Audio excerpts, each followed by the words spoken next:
Knights of Honor 2 Sovereign is a grand strategy game where you get the opportunity to sit down and experience the fantasy of being a sovereign of a kingdom in the Middle Ages. Whether it's in the Middle East and Europe and parts of Asia and Africa, you get to decide the fate of your people and deal with political intrigue, war, religion, all these different elements that really bring that fantasy to life as hopefully you successfully expand and have a flourishing people.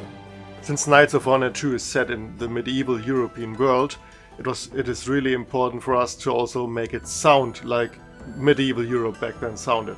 Our approach was definitely to use a lot of authentic instruments and make it sound like an actually authentic medieval European soundtrack. We also took a huge inspiration from the original Knights of Honor soundtrack, of course, because it has a big legacy to it, which we also had to incorporate into the new soundtrack for this game. So Knights of Honor 2, you basically have 3 different cultures: pagans, the Arabic kingdoms, and the Europeans. And we made sure that each of the culture has like a unique voice and also features unique instruments just for that culture.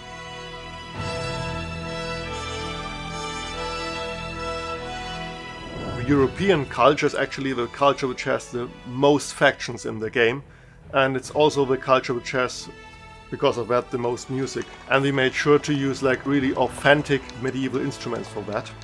For example, we had the viola da gamba and also like the medieval and Renaissance lutes, and we also used like actually authentic melodies from that time back then to bring this culture alive. The idea of tapping into authentic melodies was one of the most compelling parts of the research process. I actually loved as we were first getting started on the project, and Robin and Yannick were bringing these things from ancient cultures they were able to find records of, songs that were being sung in taverns in old Europe, and how maybe we could explore bringing some of these things to life with our own sound. Pagans were really tricky.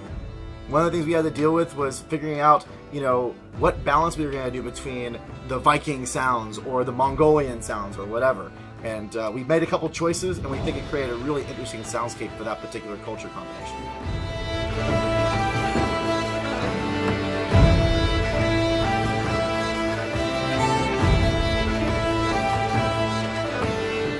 I still remember one day a good friend of us sent us an image with an instrument he just bought, and it was like a bass talharpa.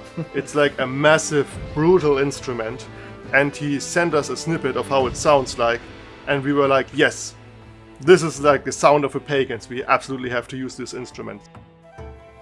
Since Knights of Honor 2 really has a lot of legacy behind it, like one of the first things we did was of course to re-listen to the old soundtrack and analyze it and make sure what is the Knights of Honor sound? What is the feeling which we need to create with our music? It's comes to a very fun collection where I think everything still has a Knights of Honor sound to it, but it is unique to those individual places that we were exploring. There are so many people involved in the creation of a game soundtrack. The producer, the composers, the dev team, the audio engineers, audio programmers, the musicians, and these are all opinions and thoughts and perspectives that need to be taken into account, especially when writing music for a sequel like Knights of Honor. The first tracks of music we wrote, we used digital instruments to actually make the sketch come alive and present them to the team, so they can get a feel and a sense of, okay, this is like the direction we're heading towards, and this is the atmosphere we're trying to create here. After, I'd say, maybe like 4 or 5 months of collaboration and, sending demos back and forth, we decided it was time to test the waters with our audience. We had announced the game. We have a very passionate following, and we do regular streams and interactions with our audience as we've been going through development to test game designs with them and whatnot. So after we posted the dev diary on the forums and also appeared on the streams, we got the first reactions from the community, which was very positive. First of all, the dev stream had a huge number of people watching it, and the responses were very positive that, okay, this feels like Knights of Honor, but at the same time it presents new styles of that Knights of Honor music in different cultures. So that was really satisfying for us to see that, and we were really glad and happy that, okay, the direction we're heading towards, it's gonna work out.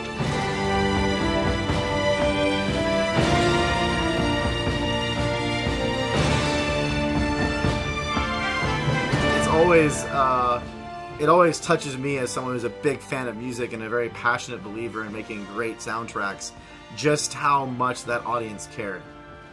They showed up in droves to get the first glimpses of the soundtrack, to hear from Yannick and Robin in person, and chat was so exciting. People were very positive.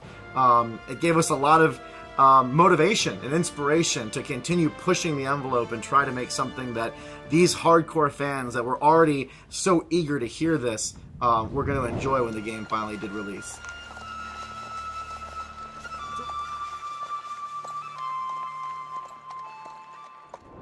We decided to approach the main theme a little bit later in the development process, but that's a little bit different than normal. You find a lot of people that talk about wanting to do the main theme first.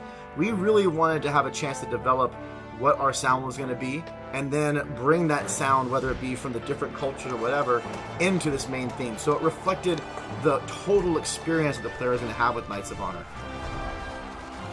Fun story about the main theme. Actually, we didn't sit down and just wrote a theme, which was then later going to be the main theme. But when the time came and THQ Nordic announced the game at Gamescom 2019, they had a CGI trailer, and the CGI trailer ended with a thematic statement. And when they released that trailer, there were some comments on YouTube from like former Knights of Honor fans. Oh, the ending of the trailer, that really feels like Knights of Honor. And we were like, why not use the ending of that trailer and create the main theme out of it?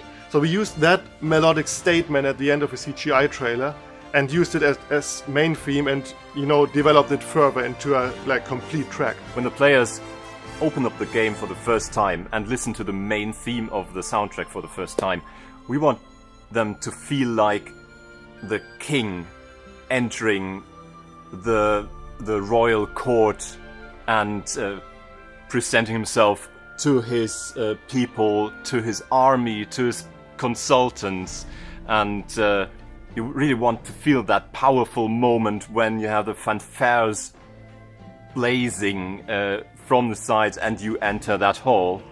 That should be a real powerful moment. Especially since it's a sequel, when the players open the game and are in the menu, they should feel like, oh, I just got home.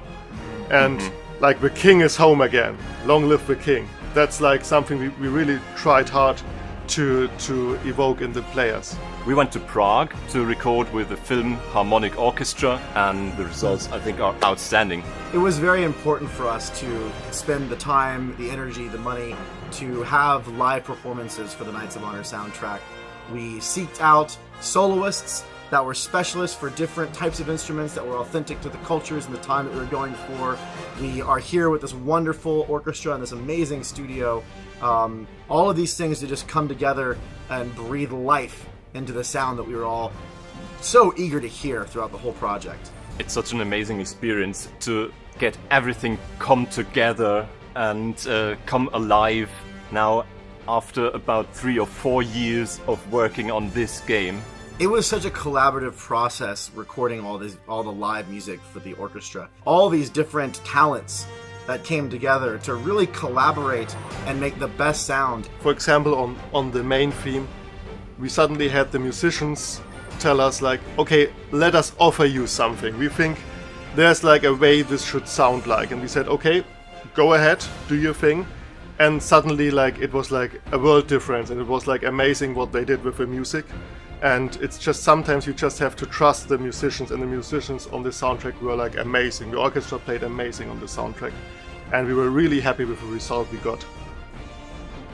So after the first feedback of the Dev Diary demos that we showed you guys, we are really excited to see, to read, and to hear what you guys think of the music and the final soundtrack.